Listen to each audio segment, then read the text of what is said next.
Good morning class 8। बेटा हम लोग अपना चैप्टर नंबर 10 का रिवीजन कर रहे थे, reaching the age of adolescence. और मैंने आपको कुछ शीट भी प्रोवाइड करी थी चैप्टर नंबर 13 की। तो वैसे ही कल न्यू ईयर है तो बेटा कल वीडियो नहीं जाएगा, मैं आपको शीट प्रोवाइड करूँगी and you have to solve it and send me the solution. ठीक है, आप लोग सॉल्व नहीं करते हैं और अगर आप लोग सॉल्व नहीं करेंगे तो फिर आपके मार्क्स अच्छे नहीं आएंगे FA2 में, क्योंकि इस बार FA2 का एग्ज़ाम जो आएगा आपका वो पैटर्न मैं आपको ऑलरेडी समझा चुकी हूँ। MCQ वगैरह ज़्यादा आएंगे, तो अगर 20 से आ जाएंगे तो आप लोग नहीं कर पाओगे अगर आप लोग शीट का सॉल्यूशन लर्न नहीं करोगे। ठीक है, तो हम लोगों ने अपने चैप्टर नंबर 10 में डेवलपमेंट ऑफ सेक्स ऑर्गन्स तक कल पढ़ लिया था। आज हम लोगों को पढ़ना था reaching mental intelligence and emotional maturity. ठीक है, तो जब डेवलपमेंट ऑफ सेक्स ऑर्गन तक पढ़ लिया था, आज क्या करना है, हमारी मेंटल और तो बेटा क्या है, reaching mental intellectual and emotional maturity. तो बेटा जब हम लोग प्यूबर्टी पीरियड में होते हैं तो हम लोग की जो मेंटल हेल्थ होती है और जो हम लोग की मैच्योरिटी होती है वो भी हम लोग के अंदर ज़्यादा आ जाती है। Adolescence is also a period of change in a persons way of thinking. तो जब हम लोग एडोलेसेंस के पीरियड में होते हैं तो हम लोग का वे ऑफ थिंकिंग क्या होता है, बढ़ जाता है। ठीक है, हम लोग जो सोचते हैं हम लोग का तरीका जो होता है वो भी क्या हो जाता है, चेंज हो जाता है। ठीक है, adolescence are more independent than before and also self conscious. Adolescence में क्या हो जाता है, हम लोग ज़्यादा इंडिपेंडेंट हो जाते हैं, अपने बारे में ज़्यादा सोचने लगते हैं और हर चीज़ खुद से करना चाहते हैं। और सेल्फ कॉन्शियस मतलब अपने बारे में ज़्यादा सोचने लगते हैं। ठीक है, intellectual development take place and tend to spend considerable time thinking. In fact, it is often the time in one's life when the brain has greatest capacity for learning. और इसी टाइम बेटा ऐसा ब्रेन हो जाता है हमारा जिसमें हम लोग लर्निंग ज़्यादा कर सकते हैं, हम लोग की लर्निंग कैपेसिटी इंक्रीज हो जाती है। ठीक है, Sometimes, however, an adolescent may feel insecure while trying to adjust to the change in the body and mind. कभी कभी क्या होता है, हम लोग की बॉडी और माइंड में इतने चेंज हो रहे होते हैं तो हम लोग का जो माइंड होता है वो भी डिस्ट्रैक्ट हो जाता है। You should know that there is no reason to feel insecure. और आप लोग को पता है कि ऐसी चीज़ों में हम लोग को इनसेक्योर फील करने की कोई ज़रूरत नहीं है। These changes are a natural part of growing up. तो ये जो चेंजेस हमारी बॉडी में आते हैं, हमारी लाइफ में आते हैं, ये हम लोग की लाइफ का एक क्या है, पार्ट है। ठीक है, इसके बाद है सेकेंडरी सेक्सुअल कैरेक्टर। ठीक है, तो you have learn in chapter 9 that testis and ovaries are reproductive organ. तो हम लोग ने चैप्टर 9 में मेल रिप्रोडक्टिव और फीमेल रिप्रोडक्टिव ऑर्गन्स पढ़े थे। इसके बाद है बेटा हमारा सेकेंडरी सेक्सुअल कैरेक्टर। तो हम लोग अभी चैप्टर 9 में मेल रिप्रोडक्टिव और फीमेल रिप्रोडक्टिव ऑर्गन्स पढ़े थे। ठीक है, they produce the gametes and sperms and ovas. तो हम लोगों ने पढ़ा था जो मेल रिप्रोडक्टिव ऑर्गन है, टेस्टिस है, वो क्या प्रोड्यूस करता है, मेल गैमेट्स जिसको हम लोग क्या बोलते थे, स्पर्म। और जो फीमेल रिप्रोडक्टिव ऑर्गन्स थे जैसे ओवरी, वो क्या प्रोड्यूस करती थी, एग जिसको हम लोग ओवा बोलते थे। In girls breasts begin to develop at puberty and boys begin to grow facial hair. तो प्यूबर्टी पीरियड में गर्ल्स में ब्रीड्स का एनलार्जमेंट होता है और जो बॉयज होते हैं उनमें क्या होता है, फेस पे हेयर्स आ जाते हैं, जो दाढ़ी मूंछ होती है फेशियल हेयर हो जाते हैं। फिर as these features have to distinguish the male from the female, they are called secondary sexual character. ऐसे फीचर्स हमारी बॉडी में डेवलप हो जाते हैं जिससे हम लोग मेल और फीमेल में डिफरेंस पता कर सकते हैं। ठीक है, जिसको हम लोग क्या बोलते हैं, सेकेंडरी सेक्सुअल कैरेक्टर। अब जैसे छोटे बच्चे होते हैं, अगर उनको हम लोग लड़की जैसे कपड़े पहनाते हैं तो हम लोग नहीं समझ पाएंगे कि वो लड़की है या लड़का। लेकिन अभी अगर किसी के बॉयज के मुंह में दाढ़ी मूंछ हो और अगर किसी को सोचे साड़ी पहना दे तो लोग पहचान जाएंगे कि ये लड़का है। ठीक है, फिर उसके बाद boys also develop hair on their chest. Boys के जो चेस्ट होता है उसमें भी हेयर्स डेवलप हो जाते हैं। In both boys and girls hair grows under the arms, और अंडर आर्म्स में भी हमारे जो हेयर्स होते हैं वो डेवलप होते हैं। And in the region above the thighs and the pubic region, और जो हमारे प्राइवेट पार्ट होते हैं वहाँ पे भी जो हेयर्स का होता है वो वहाँ पे डेवलपमेंट हो जाता है। Both Boojho and Paheli wish to know what initiate changes at puberty. तो यही सारे चेंजेस जो अभी तक हम लोगों ने पढ़े हैं, जो बॉयज़ में मसल्स जो होती है वो बढ़ जाती है, जो अभी हम लोग ने स्टार्टिंग में पढ़ा था। और क्या हो जाते हैं, बियर्ड्स आ जाते हैं, तो ये सारे बॉयज़ में चेंज होते हैं।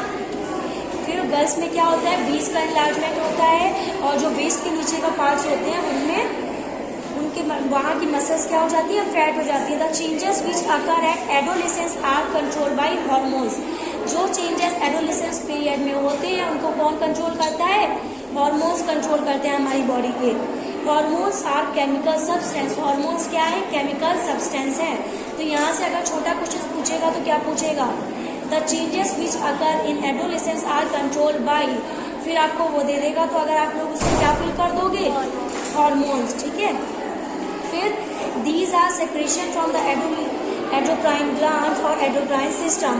तो हार्मोन्स जो केमिकल सब्सटेंस होते हैं वो कहाँ से आते हैं, एंडोक्राइन ग्लैंड से आते हैं, ठीक है। द मेल हार्मोन्स और टेस्टोस्टेरोन, जो मेल हार्मोन्स होते हैं उसको हम लोग क्या बोलते हैं, टेस्टोस्टेरोन, क्योंकि टेस्टिस होती है, उसी को टेस्टिस और हार्मोन से मिलकर हमारा क्या वर्ड बना है, टेस्टोस्टेरोन, ठीक है। Begins to release by the testis at the onset of puberty.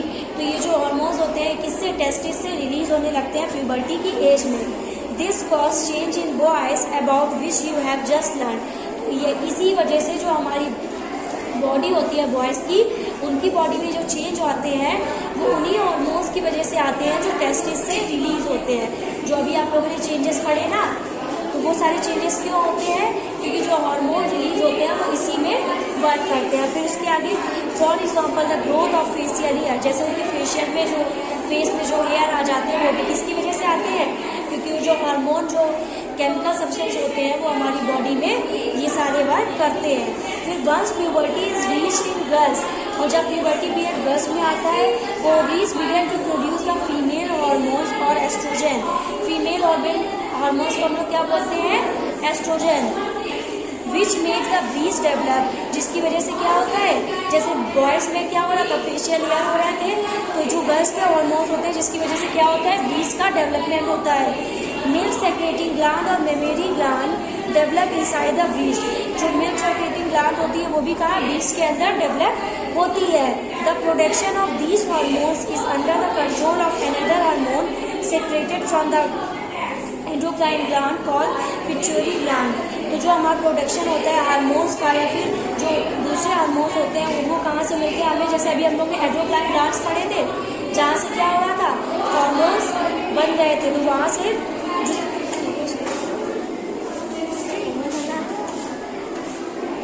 इसके बाद अभी हमारा 10.4 role of hormones in initiating reproductive function. तो अब हम लोग ने हार्मोन्स तो पढ़ लिए कि प्रोड्यूस हो रहा है, तो उनका रोल क्या है हमारी बॉडी में, हम लोग वो पढ़ेंगे। Endocrine glands release hormones into the blood stream. तो जो ग्लैंड्स से में हार्मोन रिलीज होते हैं वो कहाँ जाते हैं, ब्लड स्ट्रीम में जाते हैं, to reach a particular body part called target site. तो फिर वहाँ से वो लोग होके कहाँ जाते हैं, जहाँ पे वो जिस बॉडी पार्ट्स में उनको डेवलपमेंट करने होते हैं वहाँ जाते हैं, जिसको वो लोग क्या बोलते हैं, टारगेट साइट। मतलब उन्होंने जहाँ टारगेट फिक्स किया होता है कि हम लोग को यहाँ का डेवलपमेंट करना है जिस हार्मोन्स को, तो वो हार्मोन्स वहाँ पे जाता है। The target site respond to the hormone. There are many endocrine gland और ductless gland in the body. तो हमारी बॉडी में बहुत सारी एंडोक्राइन और डेक्लेस ग्लैंड्स होती हैं। The testis and ovaries secret sex hormones. तो टेस्टिस ओवरीज कौन से हार्मोन्स प्रेजेंट करती हैं, प्रोड्यूस करती हैं, तो सेक्स हार्मोन्स प्रोड्यूस करती हैं। कौन कौन, टेस्टिस और ovaries. You have just learn that these hormones are responsible for the male and female secondary sexual character. और अभी हम लोगों ने पढ़ा है कि ये हार्मोन्स क्या करते हैं, सेकेंडरी सेक्सुअल कैरेक्टर मेल और फीमेल में डेवलप करते हैं। Further the sex hormone and under the control of hormones from the pituitary gland, the pituitary secrets many hormones, one of the which make over mature in the ovaries is from in the testis. तो इनमें से एक hormone क्या करता है, जो हमारा ovum होता है, जो हमारा एग होता है, उसको क्या करता है, मैच्योर कर देता है, पूरा फंक्शन करने में पूरा उसको डेवलप कर देता है। Hormones from pituitary stimulate testis and ovaries to release testosterone in female and estrogen. तो हार्मोन्स जो पिट्यूटरी ग्लैंड के होते हैं वो क्या करते हैं, टेस्टिस से टेस्टोस्टेरोन जो मेल एग होता है, उस मेल हार्मोन होता है, उसको प्रोड्यूस करते हैं, और जो फीमेल में एस्ट्रोजन जो फीमेल हार्मोन्स होता है उसको प्रोड्यूस करते हैं, रिलीज। और फिर वो क्या होता है, ब्लड स्ट्रीम में रिलीज होता है, पहले वो पिट्यूटरी ग्लैंड से हार्मोन्स निकलते हैं, बॉयज़ वाले और गर्ल्स वाले, एस्ट्रोजन वाले। फिर वो क्या करते हैं, हमारे ब्लड स्ट्रीम में रिलीज हो जाते हैं। उसके बाद जो उन्होंने टारगेट सेट किया होता है कि जैसे हम लोग को बॉयज़ में हम लोग को फेशियल हेयर करना है, तो उसके लिए हम लोग को हार्मोन्स को कहाँ जाना पड़ेगा, फेस के पास। तो वो फिर वहाँ पे टारगेट में अपने पहुँचते हैं, ठीक है। फिर जब वो पहुँच जाते हैं उसके बाद क्या हो जाता है, हमारी बॉडी में चेंजेस आते हैं, जो इसको हम लोग क्या बोल रहे थे, प्यूबर्टी, ठीक है। तो यहीं से हमारा टॉपिक खत्म हो गया है और इसके आगे वाला टॉपिक हम लोग नेक्स्ट क्लास में कंटिन्यू करेंगे। Thank you class.